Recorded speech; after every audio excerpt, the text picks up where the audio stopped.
It's from the Muppet movie, right? Muppet movie, yes. Oh, so fitting as our theme this month is on play, right? So it just brings you right back to that childhood, that joy of the love that is present everywhere. So this month, as I mentioned, we are looking at this idea of play. We've talked about joy as an act of resistance, and we've talked about the value of integrating play as a spiritual practice and the healing power of laughter. Did anyone try laughter yoga this week? I know that was one of the, if you look it up online, there's lots of techniques you can follow, and basically you just laugh and you breathe. So what I know is that we each within us have an overflowing capacity for joy, for aliveness, for freedom, for creativity, for harmony. And yet, we have a very human tendency to get caught up in the busyness and the activity of the world and forget to engage in rest and play as an essential aspect of our divine selves. So that brings us to today's topic, transforming hustle culture as a spiritual imperative. So how many times have you fallen to this temptation to glorify the grind of overworking, of hustling, of the busyness, saying things like, I'll rest when I'm dead?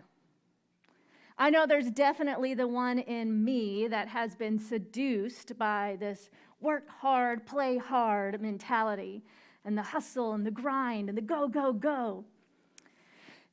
In Psychology Today, there was an article by Dr. Brian Robinson that says, perhaps nonstop hustling makes you feel important. You have a lot on your plate, and you stand out from the masses because you're superhuman and can do it all. But can you? So I have to admit, when I read that, I felt a little called out. Just a little bit. Especially, when I lived in Chicago, I definitely had that sense of my busyness was important. I was important because I had this heavy workload and I had these things that I was doing that I loved to do, and I felt a purpose in my work, and I felt like I was making a difference. And so I sacrificed other aspects of my life because of this hustle mentality and this performative workaholism, that it actually took me physically moving away from that environment to create a shift in my life such that I could see the lie for what it is. The lie of this hustle culture really being tied to scarcity and lack, and began to unravel who this really benefits. And it wasn't me. And it took me moving not once, but twice. I left Chicago twice. I left the same environment, the same center that I was working for twice. The first time I moved to Hawaii, and it took about a year to decompress there. And the second time, many of you know that part of the story, it brought me here. So I am so grateful to harvest the learning from that experience and to be in an environment now where I have support in embracing balance and embracing wholeness and rest.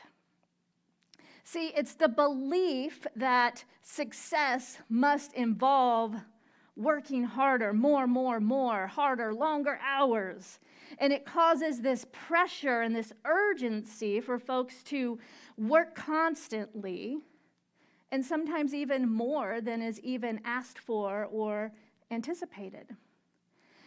And hustle culture, it promotes this fantasy that overextending ourselves is the way to prove our worth, prove that we are legitimate, or prove a certain status. But what it really does is solidify the idea or the belief that too much is never enough. Think about that. Too much is never enough. And this enoughness only leads to burnout and folks beginning to place their worth and their value on productivity as opposed to our own inherent worth and value.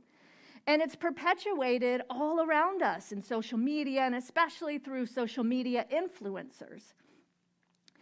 So for me, as I get older and wiser, perhaps a little bit more mature, or maybe I'm just tired, but it's taken this time for me to begin to disrupt this belief in my own mind and deconstruct the validity of hustle.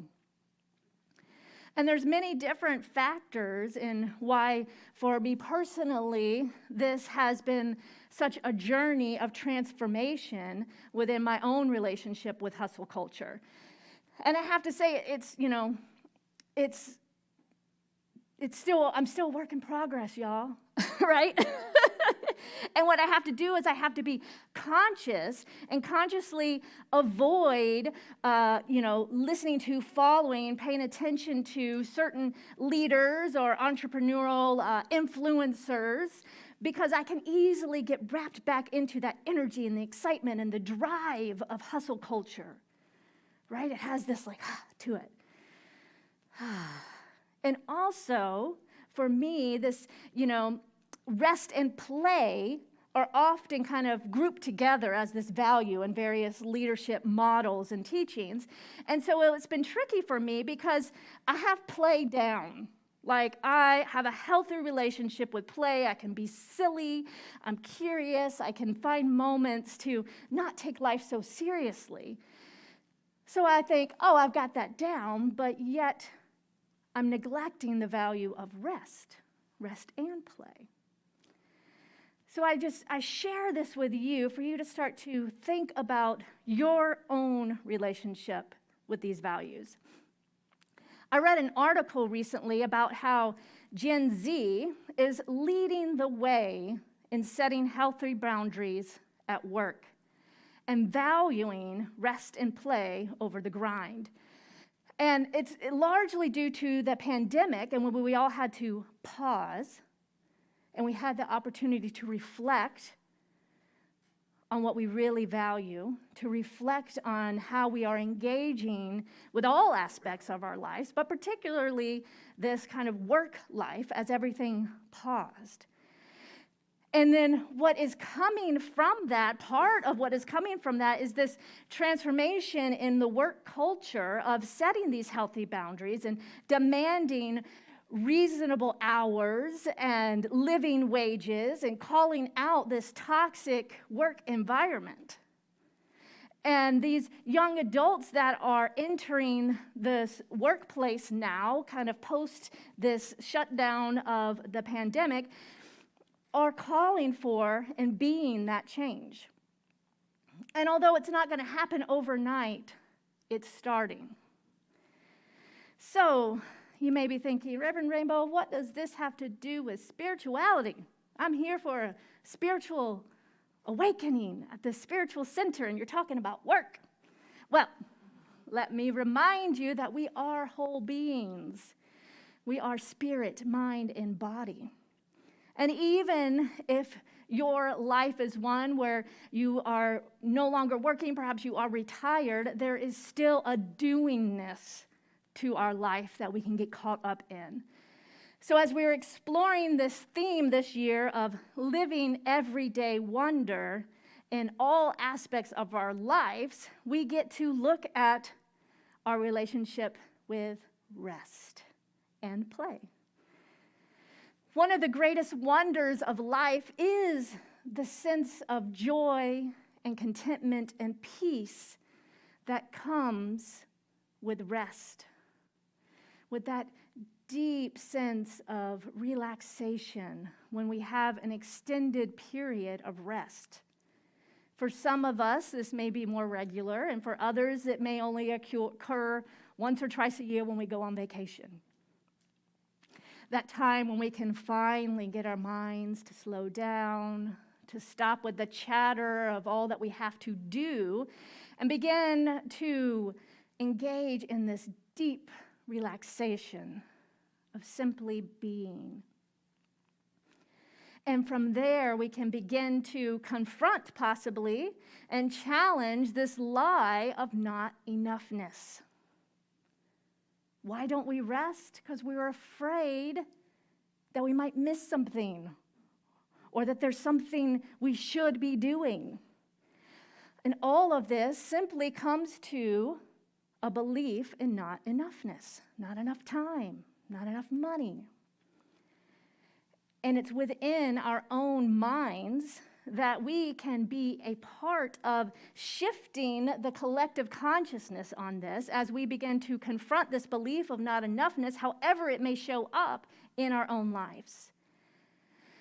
And through this, we can create an opening for more mystical experiences. So let's break this down. In the Declaration of Principles, Dr. Ernest Holmes, who's the founder of the Science of Mind teaching, which we base our philosophy on here, he says, "We believe in the direct revelation of truth through our intuitive and spiritual nature, and that anyone may become a revealer of truth who lives in close contact with the indwelling God or Spirit." That divine presence within, right? So just like that beautiful centering song we did about in the silence. And the silence is where we turn within, we listen, and we find that place that has within us that has never been hurt or harmed, that place within us that is that infinite source of love, of life, of light. And it is living in close contact with the indwelling Spirit that we can begin to hone our intuition, to listen to that still small voice within. And it requires a willingness to be, to sit in the silence, to be conscious, to be aware, and to take those moments of quietude. Rest and regular substantial periods of rest allows us that time to connect with that mystical aspect of our own being and the world around us.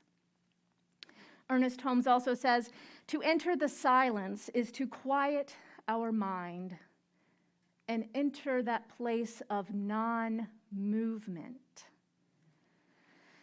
To be still and know that I am God is to enter the sanctuary of one's own consciousness. So rest is needed not only physically for the body. As we know, we've all experienced what happens when we don't get enough sleep, that we need to recover physically, as well as it helps to reduce stress. It is also essential for our soul. So many faith traditions call for this period of rest, such as the Sabbath or Shabbat, taking this time to rest and to simply be. Artists tell us that rest allows us to connect with that inner creativity and to have more capacity to problem solve and be creative and innovative. And corporate researchers show us that rest allows us to be more productive. But I have a caveat here. I want us to resist the narrative that we rest in order to be more productive, because that, again, is tied to that lie of scarcity, of hustle, of productivity, right? So it's a wonderful byproduct that as we rest, we can be more productive, but that's for us. It's not that we rest so we can produce. Extended periods of rest, what do I mean by that? We're talking like a 12 to 24-hour period, at least once a month, where we do nothing. Where we do nothing like go out and be and do these things with other folks, where we're simply allowing ourselves to chill. And it gives us time to delight in the wonder of life, like meaningful conversations with friends and loved ones, periods of extended meditation and self-reflection, or maybe just time to sit and look outside or be outside and daydream and let your mind kind of wander without any agenda or need to be anywhere or do anything. And it may even be doing a puzzle or a mindfulness practice to which you can begin to start to just settle down and integrate all the energy and the learning and the activity of your daily life. So it brings us to a place of balance where we can recharge not only our physical battery, but our mental and our spiritual batteries. The beloved Thich Nhat Hanh says, "We humans have lost the wisdom of genuinely resting and relaxing. We worry too much. We don't allow our bodies to heal, and we don't allow our minds and hearts to heal." So there's no question that we could use more rest. And yet, we resist it. Our frenzied, fast-paced Western culture tells us that there's no time to waste. We need to catch up with what others are doing. There's this sense of urgency to be a certain place in our life, and especially when we start to compare ourselves to those things that we see on social media or our peers and our neighbors doing. I can remember in my 20s and early 30s that I have all these ideas, and I had such a sense of urgency that I had to bring them all to fruition now. But yet, the more I go through life, it's like this weird thing is happening where time actually feels more expansive. And I realize that I don't have to do it all now. I can give myself the grace of creating reasonable expectations based on realistic and sustainable timelines. That's been a huge learning for me, y'all. I don't have to do it all, and I don't have to do it all now. And I haven't mastered this, but I'm grateful to have cultivated a support team around me, many of you in this room, to assist me in transforming that belief, right? So the cult of hustle would have us rushing around trying to counter this belief in lack by doing more in order to prove that we are enough. Yet spiritually speaking, we are more than enough. We are whole, we are perfect, we are complete just as we are right here, right now. Trying to prove that we are not enough by doing, rather than by transforming our mind, is a trap. We don't do our spiritual work from the outside in, but rather from the inside out. We work in this invisible field, and it is then demonstrated in the visible. Life is an outpicturing of our beliefs and the collective consciousness. So as a society, we are constantly being sold the narrative of lack and limitation, that there's not enough money, there's not enough resources, there's not enough time, there's not enough support, there's not enough praise or attention. But what I have to say to this is, what even is enough? Whose definition of enough are we going by? In a world that is constantly growing, we are constantly growing in our capacity of wealth, of access to information and goods and things. There's constantly more and more and more. So who gets to determine what is enough? What is enough? When is enough? It's time to take back our power and to remember that there is more than enough, that we are more than enough just as we are. And as we continue to grow, because we are always growing and expanding, it's the nature of the universe, it's the nature of our life, that we can grow from a place of wholeness, of worthiness, and that there's nothing outside us that we need to determine our worth. Author Anne LeClaire says, "We live in a culture that perpetuates the belief that when we have a lot going on and a lot of excitement, we're really alive. In truth, we are really alive when we can be at peace with our own skin." So just take that in a moment. Imagine what it would feel for you to be at peace within your own skin. This requires taking that time to rest and get to know ourselves, to be willing to sit with ourselves, and to be comfortable with simply being present and falling in love with who we are and that divine presence within. It's easy to get caught up in the rat race, the busyness of life, and we can often use that as a way to hide from ourselves, to avoid dealing with our feelings. If we're too busy, then we don't take the time to heal damaged relationships, to have the difficult conversations, to devote time and energy to the self-reflection that will move us forward in a real way. So it's no wonder that we resist rest when it means we must truly meet ourselves. And perhaps we're not really sure if we're ready to deal with what we find. And this is where it takes courage. It takes courage and vulnerability to embrace true rest and self-awareness.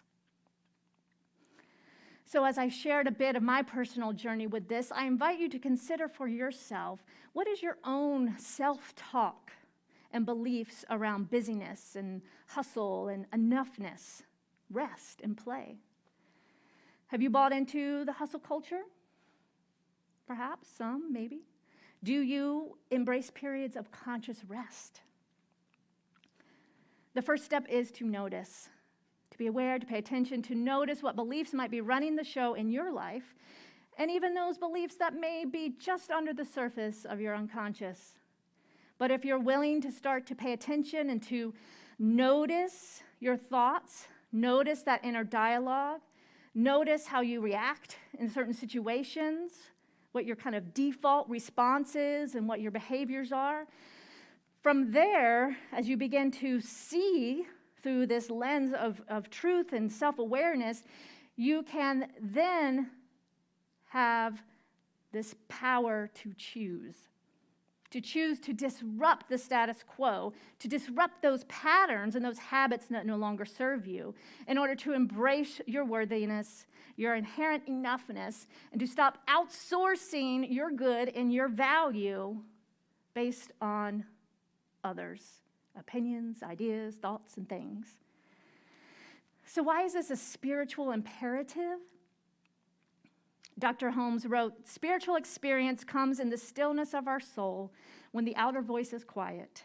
It is the quickening of the inner being to an eternal reality." So the quickening is the door to mystical experiences of the cosmic unitive consciousness of oneness that shows us this truth that we are all connected and that all is love. And this isn't something that can be taught. You can hear me say it and say, okay, yeah, maybe. It is really something that is discovered within your own path of willingness to embrace sacred stillness and sustained rest. To commune with that indwelling spirit and become the revealer of truth yourself through your own intuition and sacred knowingness. And it brings us to that place of peace that surpasses all understanding and empowers us to be a beneficiary presence for all that we meet. So transforming hustle culture is a spiritual imperative because it's time to wake up to our inherent power and start living our lives from this awareness that we are all one. So ask yourself, are you willing to make rest a priority? And if so, do you know what that looks like for you? Like, we can be so ingrained in our habits that we actually have to take a pause and look at. What are some of those patterns that we want to consciously disrupt in our life? And perhaps it's time to embrace our sacred no. To set boundaries for yourself regarding your own time and energy. This is how we can disrupt that pattern of the go, go, go. We have to acknowledge our own inherent worth and value outside of what we do or produce. So what would a day of rest look like for you? What qualities of the divine would you like to embody more fully? Peace, freedom, creativity, joy? And how can you honor your soul's yearnings for these qualities and experiences? And again, even if you are retired or not working, how can you create conscious periods of rest? You may not have the hustle and grind of work every day, but are you honoring your sacred right to rest? Are you consciously dedicating time to simply be and in commune with yourself and the divine? Do you value stillness and time to be? And if not, what commitments are you prepared to make to yourself in order to embrace sacred rest? Transformation begins within each of us, and as we begin to create those boundaries for ourselves and honor time and rest and play, we will begin to transform the collective culture one by one. We will be like that young generation that is transforming the workforce now. And I understand that this idea of rest, and especially taking a whole day to rest, it requires certain privilege, assuming that you can afford not to work a day or that you have the support for childcare, etc. So if that's you and you're hearing me saying, yeah, that would be great, but I invite you just to start where you are and make a small step. Find an opportunity, even for an hour, of just taking that sacred rest, that me time, and begin to work from the inside out by noticing and transforming any beliefs within yourself of unworthiness, of lack, of limitation. Sitting with the knowledge and the power of who you really are and see how things begin to shift around you. And for those of us in positions of leadership, how can we model rest and then provide others an opportunity for that? So I encourage you to start practicing saying no to that which no longer serves, to slowing down, to being mindful of what really matters. To stay awake, not literally, of course. Sleep and naps are great. But to pay attention and to notice how your schedule is and how you can begin to prioritize sacred rest so that you no longer crave those things that perhaps in the past you needed in order to relax. What am I talking about? I'm talking about TV, alcohol, food, other substances. Those things that in a busy culture we tend to go to in order to relax. Imagine if we give ourselves the time first to cultivate that time so that we don't need those other things that perhaps are not as healthy for our body, mind, and soul. So this week, the invitation is to schedule some do-nothing time for yourself. Take an afternoon, take a day, whatever time you can create in the next 2 weeks, and resist the urge to fill it with things to do, even if they're fun things.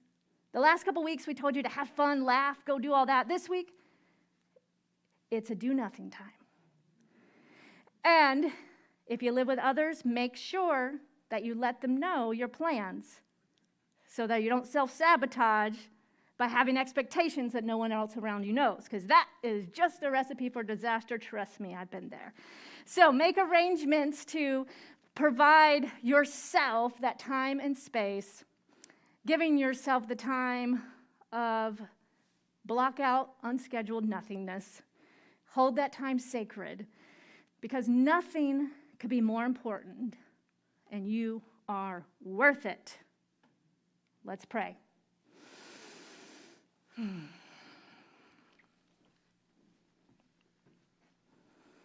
Taking a nice deep breath.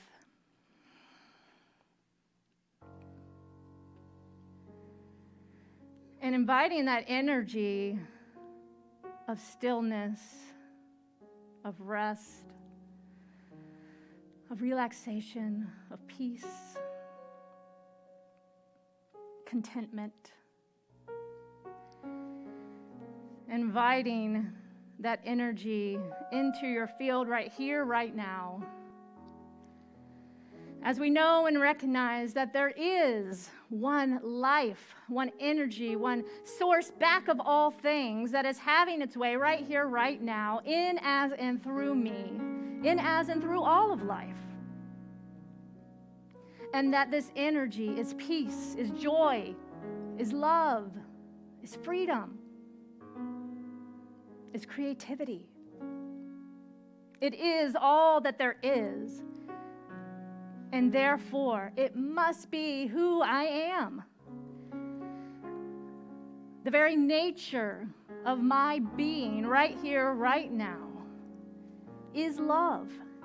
It is peace. It is wholeness. I am whole, perfect, and complete right here, right now. And so I know that as I dedicate myself to taking time to honor the divine through sacred rest, to commune with this life presence within me, that everything and the world of form around me begins to unfold perfectly, that all the pieces begin to line up such that rest and play and joy and creativity can be fully expressed in my life. I take the time now to remember who I am.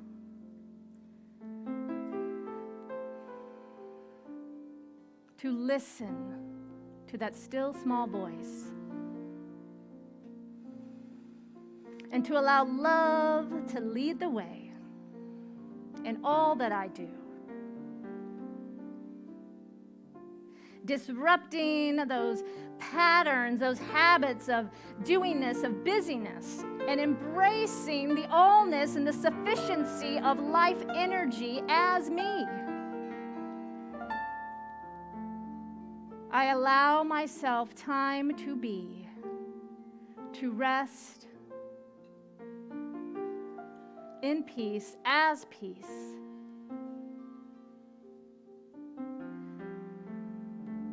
Dropping any agenda